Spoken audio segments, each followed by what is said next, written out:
بسم اللہ الرحمن الرحیم۔ محترم ناظرین السلام علیکم۔ آج میں اللہ سبحانہ تعالیٰ کا نام المالک الملک لے کر آپ کی خدمت میں حاضر ہوئی ہوں۔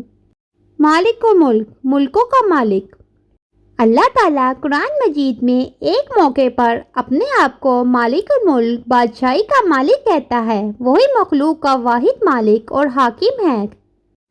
مالک الملک کے پاس اختیار اور حکمرانی کی طاقت ہے کہ وہ جس طریقے سے چاہے عمل کرے، حکم دے اور فیصلہ کرے۔ لسانی طور پر مالک ایک تیز شکل ہے اور اس سے مراد نہ صرف بادشاہی ہے بلکہ مالک اور رب ہونا ہے۔ مالک کا لفظ لوگوں کے لیے استعمال ہوتا ہے، لیکن مالک الملک کا نام صرف اللہ ذوالجلال کے لیے استعمال ہوتا ہے۔ وہ تمام بادشاہوں کا بادشاہ ہے، وہ تمام ملکوں کا مالک ہے اور تمام حکمران کا حاکم ہے، اور اس کی بادشاہی ان تمام چیزوں پر مشتمل ہے جو تھا، ہے اور بنایا جائے گا۔ سورۃ عمران آیت نمبر 26 میں مالک الملک خود فرماتے ہیں، کہو اے اللہ بادشاہی کے مالک، تو جسے چاہتا ہے حاکمیت دیتا ہے اور جس سے چاہتا ہے بادشاہی چھین لیتا ہے۔ تو جسے چاہے عزت دے اور جسے چاہے ذلیل کرے۔ تیرے ہاتھ میں سب بھلائی ہے، بے شک تو ہر چیز پہ قادر ہے۔ پھر یہ کہ سورۃ فاتحہ میں اللہ ذوالجلال اپنے آپ کو مالک یوم الدین کہتا ہے۔ وہ یوم جزا کا مالک ہے اور اس دن تمام احکام صرف اللہ کے ہوں گے۔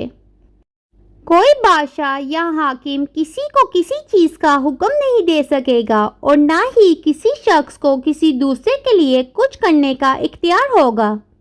مالک الملک ہم پر اپنی مکمل ملکیت کا ثبوت دیتے ہوئے فرماتے ہیں، بے شک نیک لوگ نعمتوں میں ہوں گے اور بدکار بھٹکتی ہوئی آگ میں ہوں گے۔ وہ جزا کے دن اس میں داخل ہوں گے، پھر کبھی اس سے باہر نہ نکل سکیں گے۔ تمہیں کیا معلوم کہ جزا کا دن کیا ہے؟ پھر تمہیں کیا معلوم کہ جزا کا دن کیا ہے؟ یہ وہ دن ہے جب کوئی کسی کے لیے کچھ کرنے کا اختیار نہیں رکھے گا اور تمام حکم اللہ کا ہوگا۔ پھر یہ کہ آپ اس نام سے کیسے جی سکتے ہیں؟ جزا کے دن کو یاد رکھیں، اپنے آپ کو اس دن کی یاد دلائیں جس دن مالک ملک آپ کا سامنا کرے گا، جس دن وہ سب نکلیں گے اور ان میں سے کوئی چیز اللہ سے پوشیدہ نہیں رہے گی۔ اس دن ان سے پوچھا جائے گا، آج کس کی بادشاہی ہے؟ ساری دنیا پکارے گی، یہ اللہ ہی کا ہے جو ایک اور غالب ہے۔ پھر کہا جائے گا، آج ہر ایک کو اس کے اعمال کا پورا بدلہ دیا جائے گا۔ جب بھی آپ اپنی نماز میں مالک یوم الدین کہتے ہیں، اس کے سامنے کھڑے ہونے کا تصور کریں اور ان اعمال کے بارے میں سوچیں جو آپ نے اس دن کے لیے پیش کیے ہیں۔ پھر یہ کہ بادشاہی پر غور کریں۔ جب آپ اپنی روزمرہ کی زندگی کے مسائل میں الجھے ہوں یا جب آپ کا اللہ ذوالجلال سے تعلق کمزور محسوس ہو تو سڑکوں سے نکل کر فطرت کی طرف بڑھیں اور اسے آپ کو عاجز کرنے دیں۔ ایک پتی اٹھائیں اور ساخت کو محسوس کریں۔ تکلیف پہ غور کرنا اپنے آپ میں عبادت ہے۔ پھر یہ کہ مالک ملک سے پوچھیں، مالک ملک سے دعا کرنے کے لیے اس خوبصورت قرآنی دعا کا استعمال کریں۔ وہ لوگ جو کھڑے اور بیٹھے اور اپنے پہلوؤں پر لیٹتے ہوئے اللہ کو یاد کرتے ہیں اور آسمانوں اور زمین کی تخلیق پہ غور کرتے ہیں۔ سورۃ ال عمران آیت نمبر 191۔ اے ہمارے رب، آپ نے اسے بے فائدہ نہیں بنایا، تیری ذات پاک ہے، تو ہمیں آگ کے عذاب سے بچا لے۔ پھر یہ کہ اس لمحے کا تصور کریں جب آپ جنت میں داخل ہوں گے، دروازے پر فرشتے آپ کو السلام علیکم کے ساتھ خوش آمد کہیں گے۔ وہ آپ کو سلامتی کے ساتھ سلام کریں گے، وہ سلامتی جس کی آپ نے ساری زندگی خواہش کی ہے۔ پھر آپ اپنے گھر کی طرف بھاگیں گے۔ رسول اللہ صلی اللہ علیہ وسلم نے فرمایا، اس ذات کی قسم جس کے ہاتھ میں محمد کی جان ہے، ان میں سے کوئی بھی مومن جنت میں اپنے قیام سے اس سے زیادہ واقف ہوگا جتنا کہ اس کے ساتھ تھا اس دنیا میں اس کا گھر۔ البخاری۔ اس لیے ہمیں چاہیے جنت کو اپنی زندگی میں ایک حقیقت بنائیں اور اپنے دن کے ہر آغاز میں اسے ایک واضح مقصد بنائیں۔ سورۃ الانسان آیت نمبر 20 میں اللہ ذوالجلال فرماتا ہے، اور جب تم وہاں جنت میں دیکھو گے تو تمہیں لذت اور بڑا غلبہ نظر آئے گا۔ جنت کی عظیم بادشاہی میں پہلی نظر ڈالنے کا تصور کرتے ہوئے خود کو متحرک کریں۔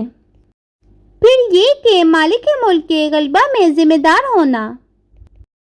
سورۃ البقرہ آیت نمبر 30۔ اور جب آپ کے رب نے فرشتوں سے کہا کہ میں زمین پر لگاتار حکومت بناؤں گا، صرف اسی کی عبادت کرنا اور زمین پر مسلح بنانا، آپ کو کیسے پتا چلے گا کہ مالک ملک اپنی سلطنت میں آپ سے کیا توقعات رکھتا ہے؟